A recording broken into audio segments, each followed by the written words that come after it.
without further ado, let's get started. I'm so excited. Let's quickly talk about the elephant in the room. Did you actually like all of these individual books? So the first books I liked are the Harry Potter series. 2021, I read the first collection of books I immensely enjoyed reading this year is the Harry Potter series. I loved all of the books together, they build on each other. The first book I read from them in 2022 is Harry Potter and the Chamber of Secrets. I read the first one in 2021. We have Harry Potter and the Prisoner of Azkaban, such an important book in Harry's life. We have Harry Potter and the Goblet of Fire. I'm currently watching the movie with my family and I love how this book is different in its events from all the others. Harry Potter and the Order of the Phoenix, my favorite one, absolutely adore. The Harry Potter books are so relatable in terms of their feelings, studying if you are a student. Harry Potter and the Half-Blood Prince, this one broke my heart and shattered it. Harry Potter and the Deathly Hallows, I didn't cry as much, but this was such a table turner in the characters, so much growth.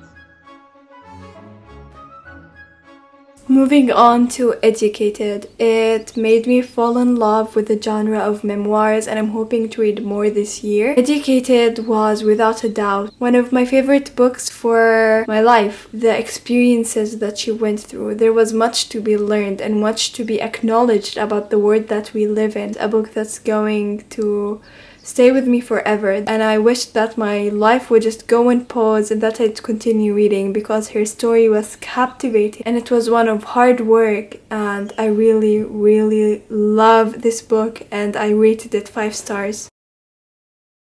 I'm going to read you an excerpt of my review just to get an idea of how I feel about this book. I love this book and I couldn't put it down.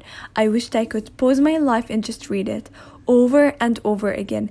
Tara's writing is beautiful, full of imagery and metaphors, a coming of age and finding one's own self type of narrative, an inspiring, gripping story. 1984 by George Orwell. I initially wanted to rate this book 2 stars, but I ended up rating it 4.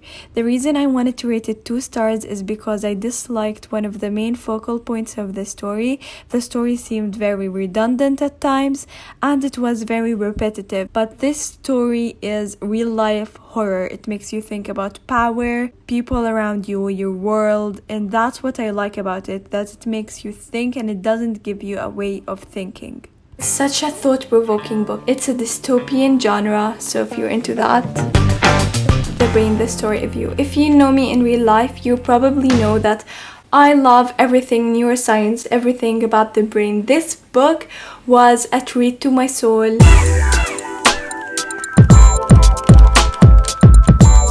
If you want to know interesting facts about us, our brain, and how our brain works, this one is a must read. Even if you're not interested in neuroscience, I'm pretty sure most people are gonna love this book.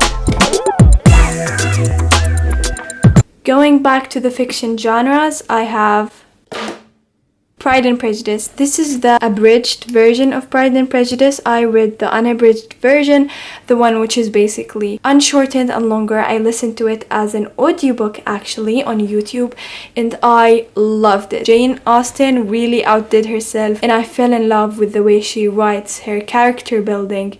Everything about this book is just awesome.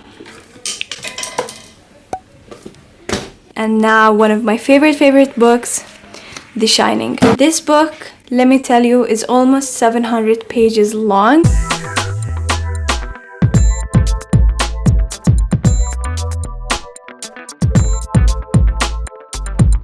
It's a lot. However, I finished this in less than a week. I finished it in a couple of days. Every day I would read more than 150 pages. I would sit hours on end on my couch and just read 300 pages at the time. I loved this book, I devoured it, and I cannot wait to read the sequel, Dr. Sleep. This is the second book that I read from Stephen King, and I'm really starting to love his writing style. Everything about Stephen King's books screams amazing, because when you read his books, you aren't only reading a plot, he really digs deep into the characters and you get to know these characters.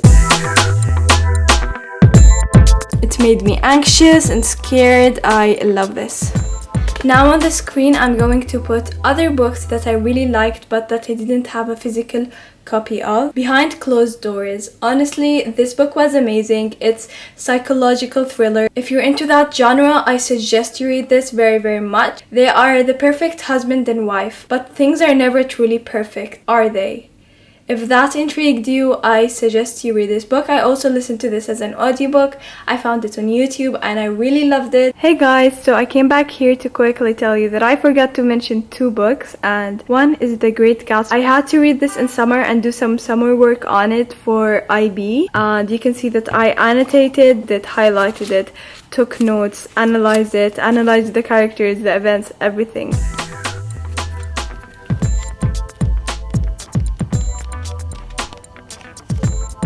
The other book, which I also don't own, is The Haunted Bookshop by Christopher Morley. I loved that book. It has become one of my favorite comfort books. It's actually a series. The first book is Parnassus on Wheels, but just The Haunted Bookshop really stuck with me. Yes, I read the series the wrong way, but it honestly didn't matter. And these were my favorite books. Stay tuned for another video coming out next, which is all of the books that I read in 2021. I hope you subscribe and comment if you haven't already, and have an amazing new year of reading.